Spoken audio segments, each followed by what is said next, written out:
നീ എന്താ തീരുമാനിച്ചേ? എനിക്കറിയില്ല. അറിയില്ലെന്നോ? ഇങ്ങോട്ട് വന്നേ. അപ്പൊ നീ നിന്റെ വീട്ടുകാർ പറഞ്ഞ പോലെ ആ അമ്മാവനെ കല്യാണം കഴിക്കാനുള്ള പ്ലാനാ? ഏയ് അതൊന്നും അല്ല. പിന്നെന്താ നിന്റെ പ്രശ്നം? നിനക്ക് അവനെ ഇഷ്ടല്ലേ? സത്യം പറഞ്ഞ അവനെൻ്റെ ലൈഫിൽ വന്നേ പിന്നെ ഞാനൊന്ന് ഹാപ്പി ആവാൻ തുടങ്ങിയത്. എൻ്റെ ആ പഴയ ചിരിയും എനർജിയും എനിക്കൊരു 10 വയസ്സ് കുറഞ്ഞ പോലെ തോന്നുന്നു. വേറെ എന്ത് വേണം? അതല്ല, ഈ കല്യാണം എന്നൊക്കെ പറയുമ്പോൾ ഒന്ന് കണ്ടിട്ട് പോലും ഇല്ല. അതൊക്കെയല്ലേ അതിന്റെ ഒരു ത്രില്ല്. ഞാനും രവിയേട്ടനും എങ്ങനെയാ പിന്നെ കല്യാണം കഴിച്ചേ? ഫോണിൽ കൂടെ പ്രണയിച്ചിട്ട്. ഞാനൊരു ഫോട്ടോ പോലും കണ്ടിട്ടില്ലേ രവിയേട്ടൻ്റെ. പക്ഷേ രേവു, ഞാൻ പറയാനുള്ളത് പറഞ്ഞു. ഇനി നിന്റെ ഡെസിഷനാണ്. ഇവനെ വേണോ അതോ ആ അമ്മാവനെ വേണോ എന്ന് നിനക്ക് തീരുമാനിക്കാം. എന്തായാലും ആ കൃഷ്ണകുമാറിനെ ഞാൻ കെട്ടില്ല. അപ്പൊ പിന്നെ വേറെ പ്രശ്നമൊന്നുമില്ല. നീ അവനെ വിളിക്കേ. വിളിക്ക് സുമി.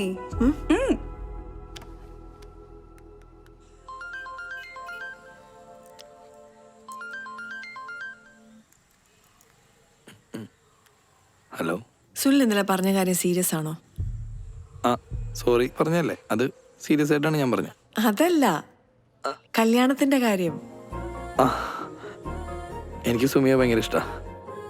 സുമിക്കും എന്നെ ഭയങ്കര ഇഷ്ടമാണല്ലോ. അപ്പം നമുക്ക് കല്യാണം കഴിച്ചാൽ നല്ലതാണെന്ന് എനിക്ക് തോന്നി. സുമിയുടെ സമ്മതം കൂടി എനിക്ക് വേണമല്ലോ. സോ എൻ്റെ ലൈഫിൽ ഇത്രയും നാളെ എല്ലാ തീരുമാനങ്ങളും എടുത്ത എൻ്റെ വീട്ടുകാരാ. പക്ഷെ ഈ തീരുമാനം എൻ്റെതാ. എനിക്ക് സമ്മതമാ. Hello hello. ഡേറ്റും തീയതിയും സമയമൊക്കെ സുമി തീരുമാനിച്ചു. ഞാൻ റെഡിയാണ്.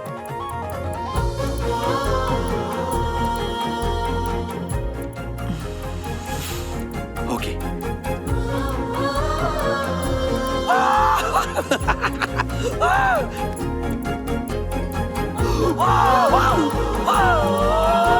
എന്താ പറഞ്ഞേ? പുള്ളി റെഡിയാണ്. ശരിക്കും? ഡേറ്റും ടൈമൊക്കെ എന്നോട് തീരുമാനിക്കാൻ പറഞ്ഞു. അമ്മോ, അത് അടിപൊളിയായി. തൽക്കാലം ഇതാരും അറിയണ്ട. അത് ശരിയാ. കല്യാണം നമുക്ക് ഇവിടുത്തെ രജിസ്ട്രാർ ഓഫീസിൽ വെച്ച് നടത്താം. അവിടുത്തെ പ്രൊസീജിയേഴ്സിനെ പറ്റിയൊന്നും നീ ടെൻഷൻ അടിക്കണ്ട. അവിടുത്തെ സബ് രജിസ്ട്രാറേ എൻ്റെ ഫേസ്ബുക്ക് ഫ്രണ്ടാ. എൻ്റെ വീട്ടിലെ കാര്യങ്ങൾ കൂടുതൽ വഷളാകുന്നതിന് മുമ്പ് എന്തെങ്കിലും ചെയ്യണം. അല്ല സുമി, നമ്മൾ അടുത്ത ആഴ്ചയല്ലേ മൂന്നാർക്ക് ട്രിപ്പ് പോണേ? അപ്പോൾ ഒരു കാര്യം ചെയ്താലോ? അന്ന് രാവിലെ കല്യാണം കഴിക്കുന്നു, ഉച്ചയ്ക്ക് 2:30 ആവുമ്പോൾ നമ്മളെല്ലാവരും കൂടി ബസ് കയറി മൂന്നാറ് പോകുന്നു, ഹണിമൂൺ ആഘോഷിക്കുന്നു. അപ്പൊ ഫ്രൈഡേ കല്യാണം ഫിക്സ്ഡ്. നീ സുനിലോണ്ട് വിളിച്ചു പറഞ്ഞോ.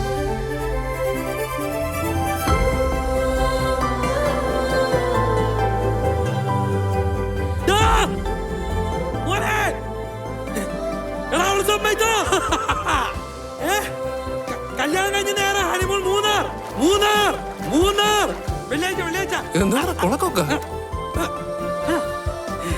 എന്താണ് ഒരു സന്തോഷമില്ലാത്ത? കറങ്ങിക്കോട്ടെ. ഇത്ര പെട്ടെന്നാ? പ്രായം പ്രശ്നമാവൂലേ? എടാ, ഒരു 3-4 വയസ്സിന് വ്യത്യാസമല്ലേ ഉള്ളൂ. അതൊക്കെ ഒരു പ്രശ്നമാണോ? 10-15 വയസ്സൊന്നുമല്ലല്ലോ. എടാ, അവിടെ വെച്ച് കോട്ടയം വരെ പോണ്ടി വരും. പിന്നെ കല്യാണ ചെലവും തവള ഏറ്റെന്ന് പറഞ്ഞ്. പിന്നെ എന്ത് വേണം?